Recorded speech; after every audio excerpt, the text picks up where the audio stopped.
ربك رب العزة عما يصفون وسلام على المرسلين والحمد لله প্রধানমন্ত্রী দেশনেত্রী বেগম খালেদা জিয়া রব্বুল আলামিন ইয়া আল্লাহ তিনি মুমূর্ষ অবস্থায় হাসপাতালে মাওলা রব্বুল আলামিন ইয়া আল্লাহ তাকে পরিপূর্ণ সুস্থতা দান করুন। ইয়া আল্লাহ বেগম খালেদা জিয়াকে আল্লাহ শান্তি দান করুন। ইয়া রব্বুল আলামিন ইয়া আল্লাহ তাকে শাফায়ে কামিলা আজলা দান করুন।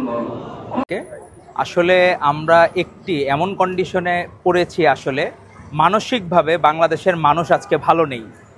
আজকে দেখবেন আপনি 90 এবং 24-এ দুইটি গণ অভ্যুত্থানেরই চালিকা শক্তি ছিলেন যে নেত্রী, উনি শুধু বিএনপির অভিভাবক না, উনি সারা বাংলাদেশের অভিভাবক। এবং উনি আজকে বিশ্বের দরবারে একজন মানুষজন আছে না যে যার উপদেশ শোনার জন্য বসে থাকে, সারা বিশ্বের সকল বাংলা ভাষাভাষীরা তারা বা বাংলাদেশিরা তারা উপদেশ পাওয়ার অপেক্ষায় থাকে যে বেগম খালেদা জিয়ার কাছ থেকে কীভাবে উপদেশ পাবে এবং দেশকে আরও সুন্দরভাবে কিভাবে গড়ে তুলতে পারবে। আজকে আপনি দেখবেন যে 86 সালে লীগের আঁচল ধরে জামাতে ইসলামী কিন্তু নির্বাচনে গিয়েছিল, কিন্তু আমাদের বেগম খালেদা জিয়া কিন্তু অনড় ছিলেন, সুদৃঢ় ছিলেন, উনি কোনোদিন আপোষ করেন নাই এক মুহূর্তের জন্য। গণতন্ত্র যতবার আধারে পড়েছে ততবারই আলোকবর্তিকা নিয়ে হাজির হয়েছেন আপোষহীন দেশনেত্রী বেগম খালেদা জিয়া। আজকে যত ডিকশনারি আছে, যত ভাষা আছে, তার ত্যাগের ভাষা অনেক, মানে এই ডিকশনারির ভাষা অনেক সীমিত তার ত্যাগকে ভাষায় প্রকাশ করার জন্য। অনেকেই ভাষা, আপনি যত ভাষা বিজ্ঞানীরাও যদি প্রকাশ করে তার স্যাক্রিফাইসটাকে কীভাবে দেখাবে ওটা প্রকাশ করা সম্ভব না। আরেকটি আমরা দেখতেছি যে আমাদের ভারপ্রাপ্ত চেয়ারম্যান জনাব তারেক রহমানের বিষয় নিয়ে অনেক কথাবার্তা বলেন। আমার মনে হয় কিছু মূর্খ মানুষজন ছাড়া এই ব্যাপারে, কারণ আবেগের থেকে এই দেশের নেতার প্রয়োজন এই মুহূর্তে।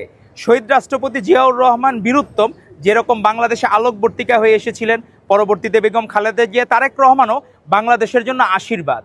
কারণ আপনি 1991 সালে দেখবেন ইন্ডিয়াতে রাজীব গান্ধী, উনি কিন্তু অ্যাসাসিন হয়েছিলেন নির্বাচনী প্রচারণায়। 2007 সালে বেনজির ভুট্টো, উনিও কিন্তু অ্যাসাসিন হয়েছিলেন তার নির্বাচনী প্রচারণায়। প্রত্যেকটা ইস্যু কিন্তু এই সাবকন্টিনেন্টের রাজনীতি আমার মনে রাখতে হবে। এখানে আবেগের থেকে বাস্তবতাকে বিবেচনা করতে হবে যে তারেক রহমানের থেকে বাংলাদেশকে তো আর কেউ বেশি ভালোবাসার প্রশ্ন ওঠে না। তারা যদি মনে করতো 2006 সালে যখন 11 গভর্নমেন্ট আসলো, পরবর্তীতে কেউ কিন্তু পালায়া যান নাই। জিয়া পরিবার কোনো দিন বাংলাদেশের একটা নাগরিককে বা একটা জনগণকে ফেলে রেখে এক মুহূর্তের জন্য পালায়া যান নাই।